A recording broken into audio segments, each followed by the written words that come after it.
안녕하세요. 반갑습니다. 투익 컨설팅 김현 대표입니다. 먼저 제4회 GIT 솔루션 데이를 축하드리고 또 여기 바쁘신 가운데 참석해 주신 많은 분들께 감사드립니다. 그리고 이 굉장히 중요한 자리에 제가 키노트를 하게 되어서 영광을 생각하고요. 이 자리에 불러주신 굿모닝 아이텍 이주찬 대표님 포함해서 여러분들께 감사드립니다. 제가 오늘 설명할 주제는 데이터 기반 의사결정입니다. 데이터가 기업 가치를 좌우하는 시대입니다. 그래서 데이터가 중요하다는 것은 누구나 잘 알고 있는데 주위에 둘러보면 데이터를 잘 쓰고 있는 기업 보기가 쉽지가 않습니다. 왜 그럴까요? 그리고 데이터를 누구나 다 잘 쓰고 싶어 하지만 우리가 이해하지 못하는 몇 가지 요인들 때문에 데이터가 기업의 성과를 높이는데, 기업 경쟁을 높이는데 기여하지 못하는 부분이 있다 생각이 듭니다. 제가 얘기하고 싶은 것은 세 가지 주제인데요. 첫 번째는 데이터 이코노미입니다. 데이터 경제가 되었고요. 데이터 경제에 따라서 기존의 경제와 무엇이 다른가 이런 것을 알아야 되겠습니다. 두 번째는 데이터 드리븐 이노베이션, 데이터 기반 혁신 또는 데이터 주도 혁신이라고 하는데 어떤 방법이 있을까요? 데이터를 가지고 기업의 성과를 높이는 방법은 무엇일까요? 이런 거를 한번 같이 얘기해 보고 싶고요.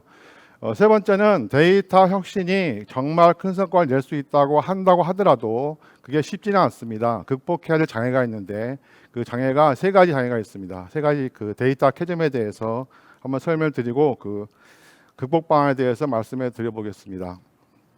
첫 번째 데이터 경제인데요.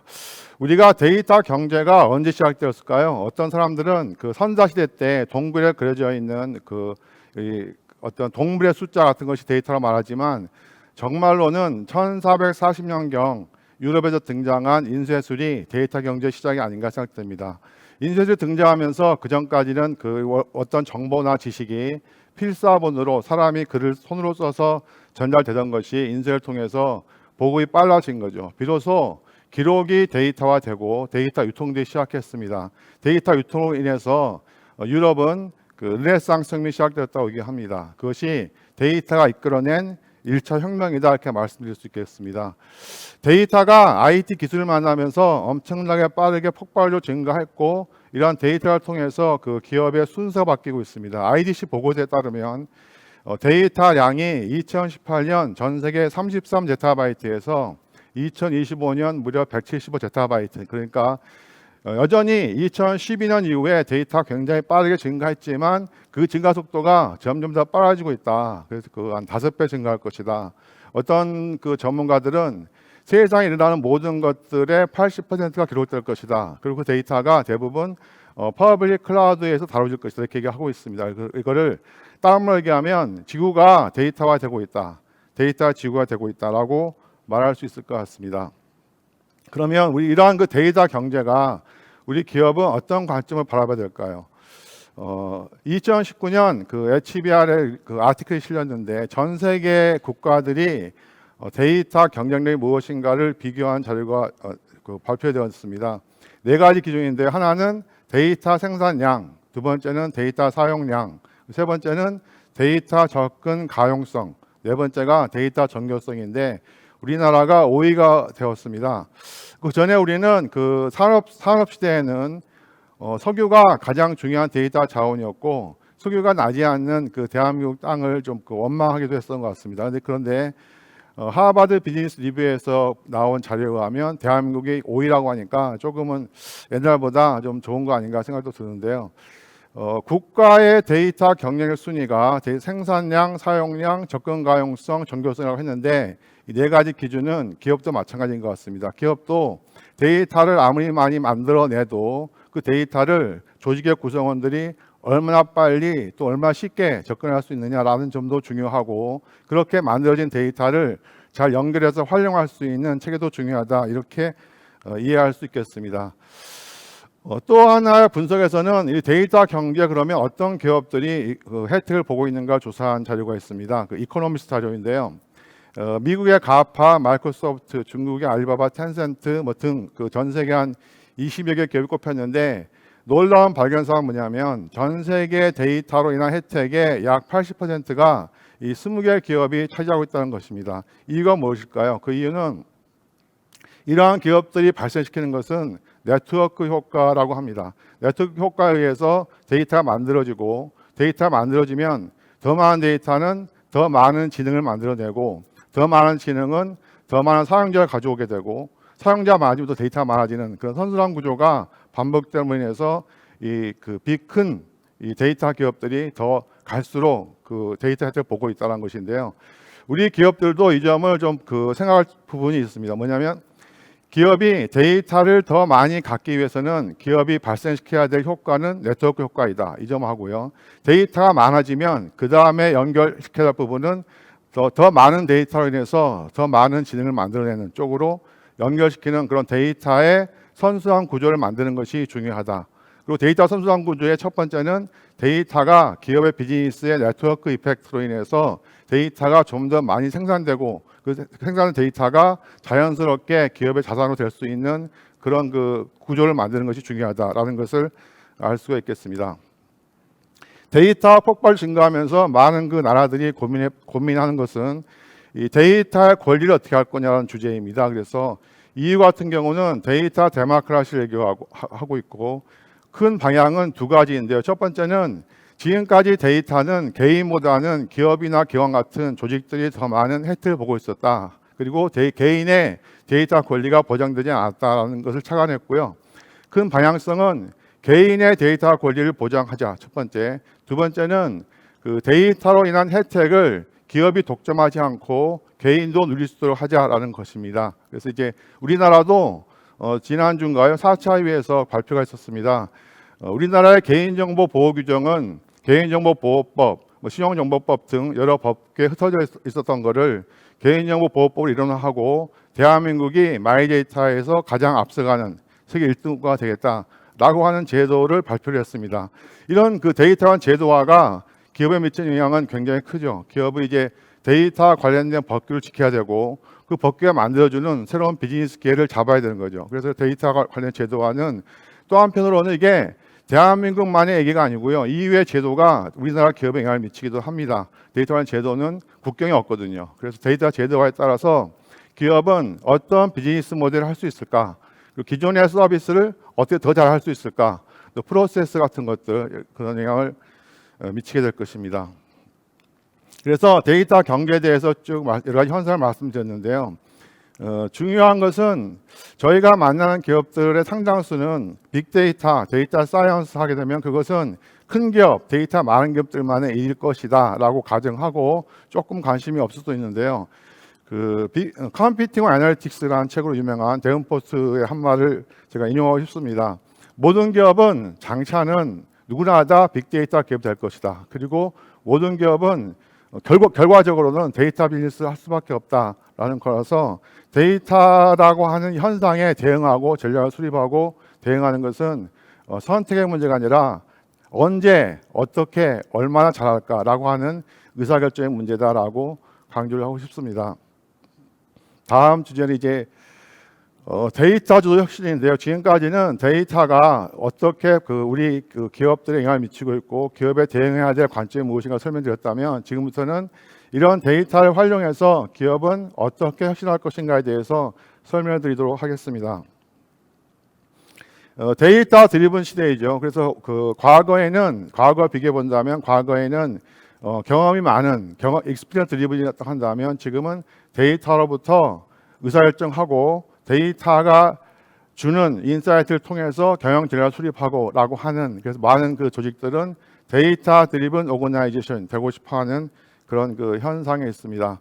그런 현상을 설명해주는 자료로서 인포노믹스라는 책을 쓴 분이 있습니다. 이분이 누구냐면 도그 레인이라는 분인데 이분이 빅데이터의 3V를 처음 얘기한 사람이죠. 빅데이터의 3V가 뭐냐면 이제 볼륨, 빌로시티, 버라이어티 세 가지 아닙니까? 세 가지인데 레이니가 인용한 지표는 토빈의 Q입니다. 토빈의 Q는 기업의 시장 가치를 장부 가치로 나누는 것인데요.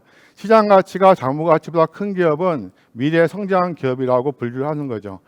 데이터 활용 수준에 따라서 데이터 기업은 세 가지 유형이 있는데 데이터를 그냥 일반적으로 이용한 기업, 에버리지 컴퍼니가 있고요. 두 번째는 데이터를 똑똑하게 이용한 기업인데 기본적인 전제는 현재 하고 있는 비즈니스에 이용한 기업이죠. 그 데이터 세비 컴퍼니라고 이름을 붙였고요. 세 번째는 데이터를 제품화해서 데이터를 가지고 새로운 프로덕트나 서비스를 만드는 기업이라고 부르고 있고 그것을 데이터 프로덕트 컴퍼니라고 이름을 붙였습니다.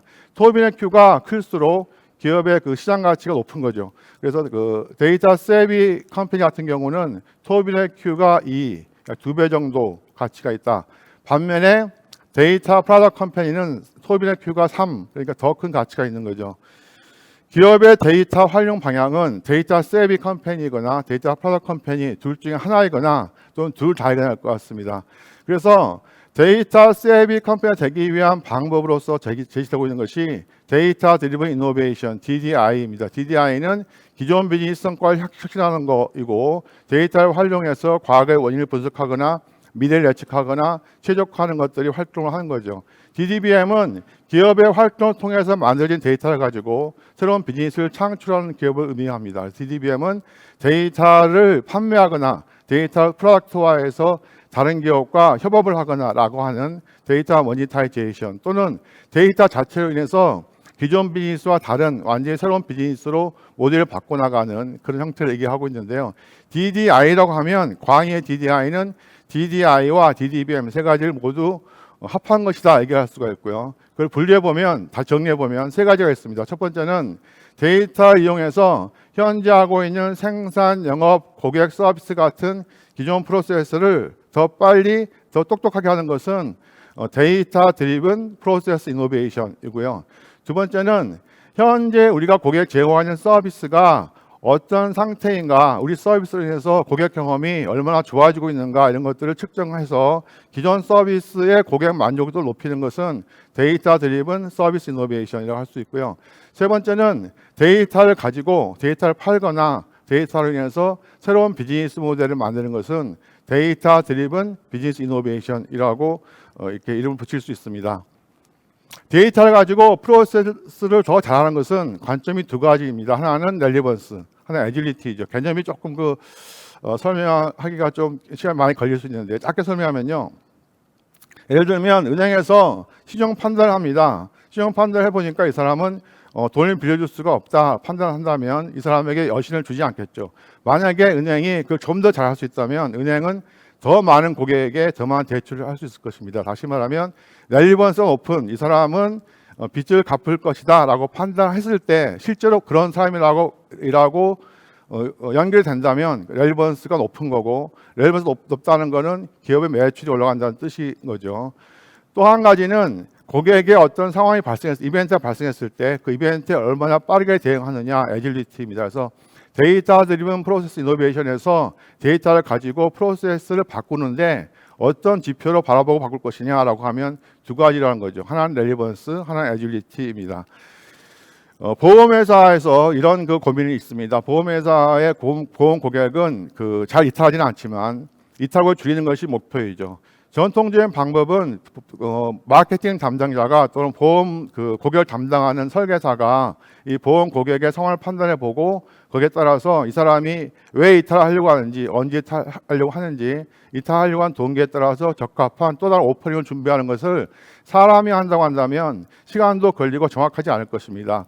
그렇게 하는 것이 아니고 하나의 방법은 애널리틱스를 만들어서 고객의 이탈 프로세스 내재화시켜서 이 사람의 자의적인 판단이나 사람이 스스로 뭔가 상품 오프를 만드는 것이 아니고 자동으로 만들어주는 그러한 과정으로 대응한다면 훨씬 더 렐리번트하게 애절하게 접근할 수 있겠죠. 그것이 애널리틱스 내재화 그런 것이고요. 또 하나는 이 애널리틱스를 기업 내에 더 많이 쓰게 하려면 첫 번째 방법은 프로세스 안에 애널리틱스를 심어서 강제로 쓸 수밖에 없도록 하는 것이라면 두 번째 방법은 조직의 모든 구성원들이 스스로 알아서 데이터를 쓸 수 있도록 하는 것이죠. 그것을 이제 어떤 접근이라고 부르냐면 데이터 리터러시라고 접근이라고 부릅니다. DBS은행 같은 경우 사례가 잘 알려져 있는데 그 전의 상황은 데이터는 데이터 분석팀이 있어서 데이터 분석 전문가가 전 조직을 대상으로 분석을 해주는 일을 해왔던 거죠. 그렇게 하다 보면 현업에서 직접 창구에 있는 사람들은 그 분석팀하고 일하는 과정에서 여러 가지 협조하는 시간과 노력이 필요하기 때문에 잘 확산이 안 되었던 거죠. 그래서 그걸 해결하기 위해서 이제 노력한 것은 DBS의 모든 임직원이 데이터 리터러시를 높이고 그 사람들이 데이터를 쓸 수 있는 그런 환경, IT 환경과 툴을 제공해주고 데이터의 카탈로그를 제공해주고 이런 접근으로 데이터의 프로세스 이노베이션을 확대했다 이런 사례도 있고요. 두 번째는 그 데이터를 가지고 어떻게 서비스를 혁신할 거냐인데 이것은 다인의 진화론 사례를 조금 인용해 보겠습니다. 지금은 기린이 살아있는 기린은 다 목이 길죠. 원래 기린은 목이 길었을까요? 아니면 원래 기린은 목이 짧았는데 기린이 자꾸만 높은 걸 먹으려고 하다 보니까 길어졌을까요? 아니면 처음에 기린은 원래 두 종류가 있었다. 목이 짧은 기린, 목이 긴 기린. 그런데 이제 시간이 지나면서 목이 짧은 기린은 도태되고 목이 긴 기린이 살아남았다라는 거죠. 둘 중에 뭘까요?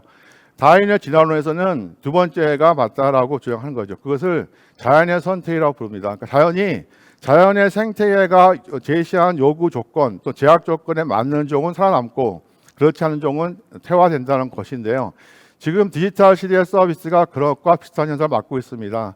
고객이 우리는 어떤 서비스가 필요하다고 얘기하지 않습니다. 그런 상황에서도 기업은 새로운 서비스를 만들고 제시해야 되는 거거든요. 그래서 이제 자연의 선택과 빗대어서 사용자 선택이라고 부릅니다. 예를 한번 들어보면요.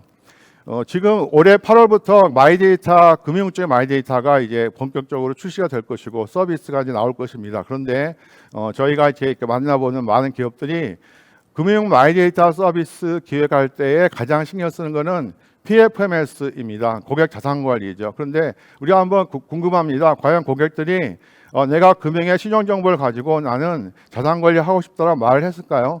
또는 자산 관리 서비스를 만든다고 하면 그거는 예를 들면 A은행, B카드, C보험 있을 텐데 각각의 금융사가 그것을 각각 서로 다르게 만들 수 있을까요? 서로 다르게 만들었다면 다르게 만든 것을 고객이 원했을까요? 더 걱정되는 거는 이러한 서비스를 만드는 과정에서 투자하는 금액의 규모가 몇 배가 이렇게 되는데 이것을 그런 한 번에 고객이 어떤 서비스를 원하는지 제대로 다 파악해서 만들 수 있을 거로 생각되지 않죠. 그래서 필요한 것이 아까 말씀드린 사용자 선택을 가능하게 하는 그러한 접근이 필요하고 마이데이터 서비스 같은 경우는 현재는 고객들도 모릅니다. 마이데이터 뭔지 모르기 때문에 그 사람들이 필요한 서비스를 우리가 이미 다 알고 있을 거야 라고 가정하고 접근하기 어렵고요. 사용자 선택을 가능하게 한, 다시 얘기하면 데이터 분석에 의해서 서비스가 선택이 되고 데이터 분석에 의해서 서비스가 진화되는 그런 프로세스를 통해서 서비스 혁신을 해야 된다는 얘기를 하겠습니다.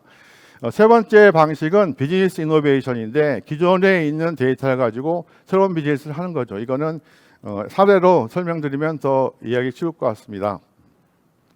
크게 5가지 패턴이 있는데요. 첫 번째는 비즈니스 모델의 9 빌딩 블록으로 그림을 그려본 거죠. 첫 번째는 가장 쉬운 거는 우리가 예를 들면 카드 회사가 카드업을 하다가 데이터가 생겼는데 이 데이터는 우리 카드업을 위해서 필요하지만 카드 거래 데이터를 필요로 하는 다른 조직이 있다, 기관이 있거나 또는 기업이 있다라고 하면 데이터를 파는 거죠. 그것이 이제 데이터 거래라고 하는 기본 데이터 판매 같은 비즈니스 모델이 있을 수가 있고요.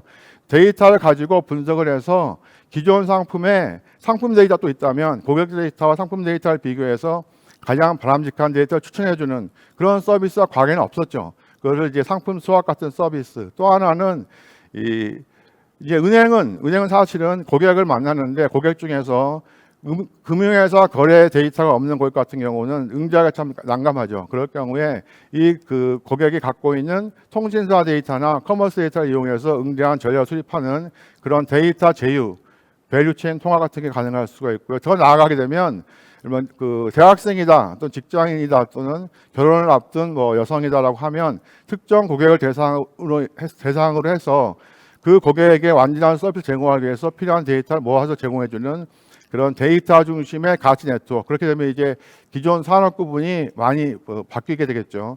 그런 형태의 비즈니스 모델 패턴들이 알려져 있고요. 이런 패턴들이 지금 등장하고 있는 상황입니다.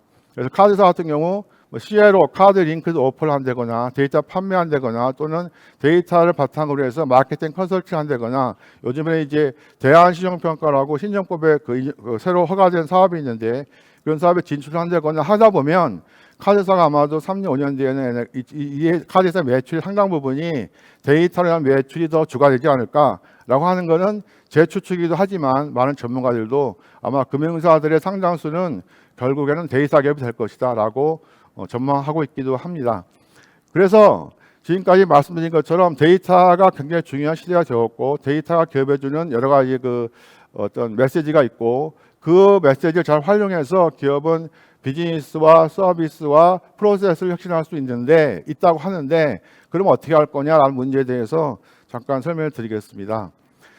저희가 캐즘이라는 말을 쓰는데요. 캐즘이라는 말을 그 많은 사람들에게 알려진 것은 제프리 모어 교수가 크로징 더 캐즘이라고 하는 이론을 얘기한 거죠.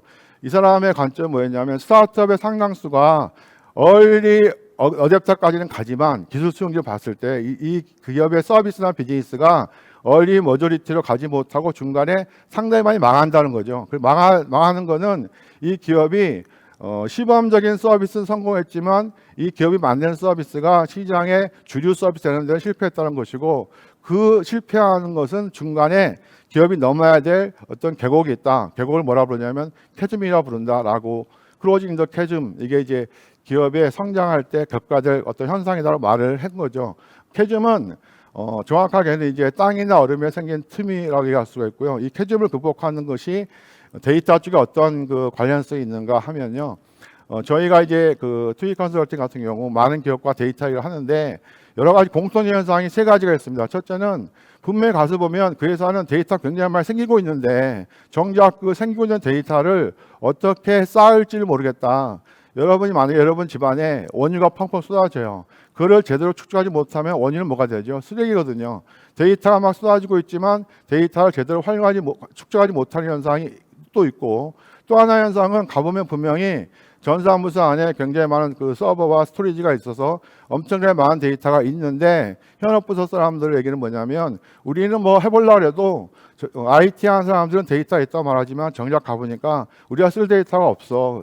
그 데이터 없어서 분석을 못하겠다라고 하는 현상도 있고 또 하나는 이제 데이터 아까 그 데이터 웨어하우스 레이크 이런 것 때문에 기업이 여러 번 데이터 프로젝트를 하면서 기업 안에 여러 가지 형태의 데이터 그 기술, 자원 또는 뭐 하드웨어 들어와 있는데 이것들이 좀 어떻게 도대체 정리정돈 할 것이냐 데이터 어떻게 이런 것들이 이제 공통 현상입니다. 근데 이것들이 굉장히 심각해서 가만히 있으면 해결되는 것이 아니고 뭔가 특단의 조치를 해야 되겠다. 기존 방식은 안 되겠다라고 해서 캐즘이라고 이름을 붙였고요. 세 가지 데이터 자산화 캐즘, 데이터 활용 캐즘, 데이터 기술 캐즘 세 가지이고 이 캐즘이 땅에 갈라진 것이 여러 개 쭉쭉 갈라져 있는 것을 뭐라 부르죠? 지진이라고 부릅니다. 그래서 이거를 이제 어떤 사람은 데이터 캐즘이 여기저기 있기 때문에 이거는 데이터 캐즘을 뛰어넘어서 데이터 퀘이크, 데이터 지진이 일어나고 있는 현상이다라고 하는 건데요. 이것이 어떻게 과연 극복할 수 있을까?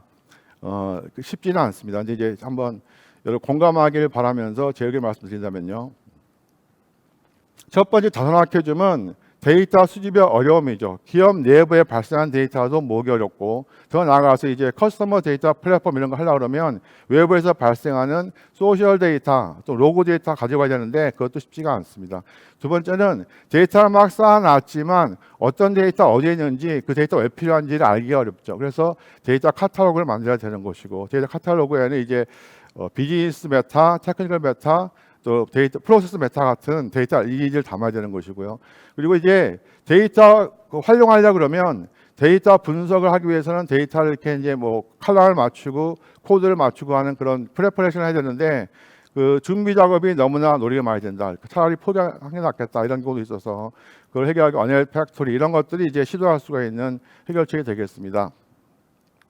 데이터 특성은 데이터 생산되는 시점이 다르고 데이터 사용 시점이 다르고 데이터 생산할 때 생산자와 사용자 다르기 때문에 데이터에 대한 권한, 책임을 조직 내에서 정해주지 않으면 데이터 관리가 안 되거든요. 그래서 데이터에 대한 R&R, 데이터 조직을 정하는 거버넌스가 필요하겠다는 거고요.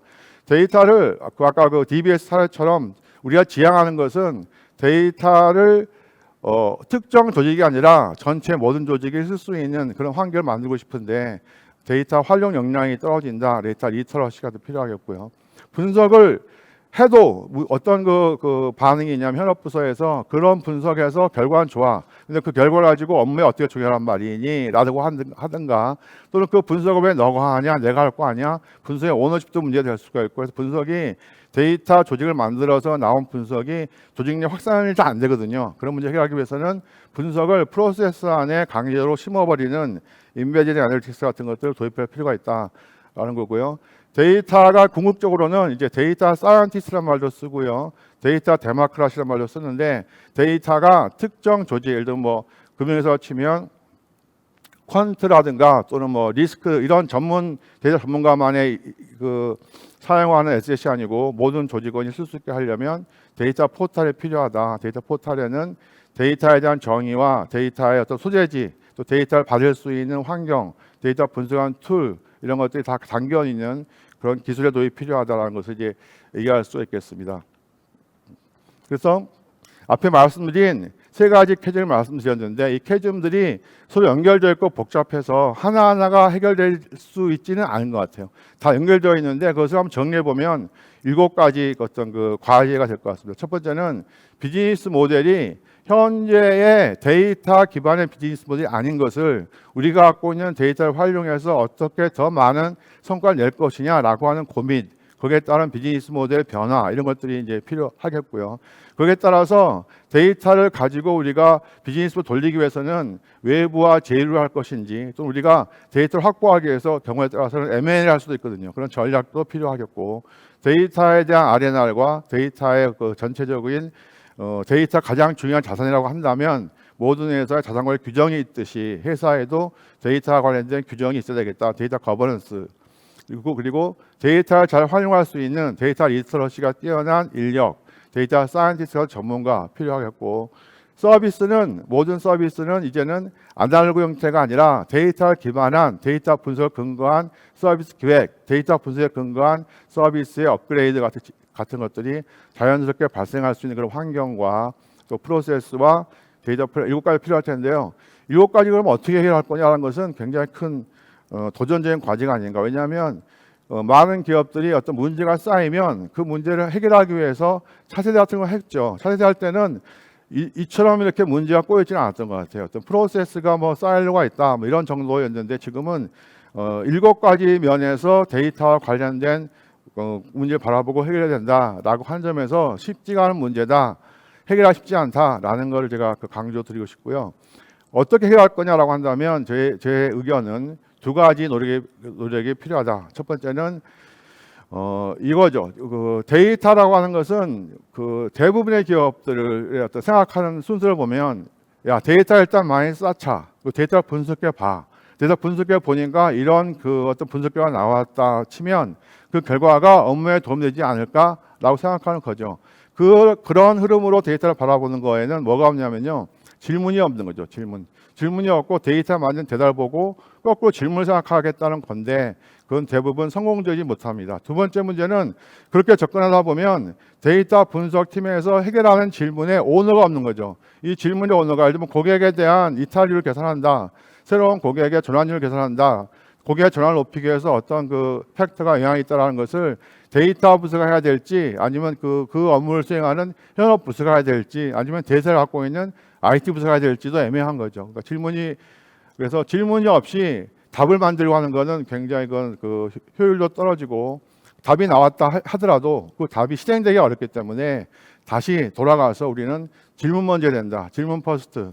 그래서 질문 퍼스트 하기 위해서는 해야 될 일은 분석 전략 계획. 마치 기업 안에 우리가 하는 업무 활동 어떤 것들이 있고 우리가 하는 데이터 뭐가 있고 나와 있듯이 모든 기업은 자기네가 추진하는 분석에 대한 그 질문을 갖고 있어야 되겠다는 거고요. 마지막으로 이제 드릴 말씀은 데이터 차세대인데요. 캐즘이 갈라진 틈이라고 그랬지 않습니까? 갈라진 틈을 어떻게 넘을까요? 걸어서 넘을 수 없거든요. 걸어서 건너려고 그러면 그 사이에 빠져서 아주 어려움을 처하게 되겠죠. 캐즘은 불가피하게 뛰어넘을 수밖에 없습니다. 퀀텀 점프가 필요한 거죠. 퀀텀 점프라고 하는 거는 조금 우리가 많이 경험했고 어렵고 힘들다고 생각하고 있지만 빅뱅으로 할 수밖에 없다. 빅뱅으로 그걸 건너뛰고 폐점을 극복하고 데이터 퀘이크를 극복하고 그 다음에는 갖추진 환경에서 데이터 엔터프라이즈로 나갈 수 있겠죠. 그래서 저는 데이터 차세대 프로젝트가 또 필요한 시점이 되었다라고 생각합니다. 제가 그 준비한 내용 설명은 다 마치겠습니다. 여러분들 그 온라인 강의 듣는 게 굉장히 힘든 일인데 여러분 많은 도움이 됐길 바랍니다. 감사합니다.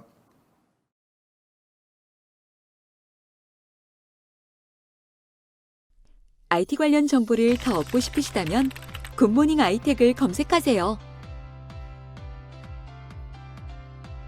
클라우드 앤 인프라, AI 앤 빅데이터, 매니지먼트, 그리고 정보보호 솔루션까지 최고의 품질과 서비스, 검증된 기술력을 가진 굿모닝 아이텍의 최신 IT 관련 정보를 홈페이지, 유튜브, 페이스북에서 직접 확인하세요. 구독, 좋아요까지 눌러주는 건 센스! 고객의 신뢰를 기술력으로 보답하는 굿모닝 아이텍. 지금 바로 연락하세요.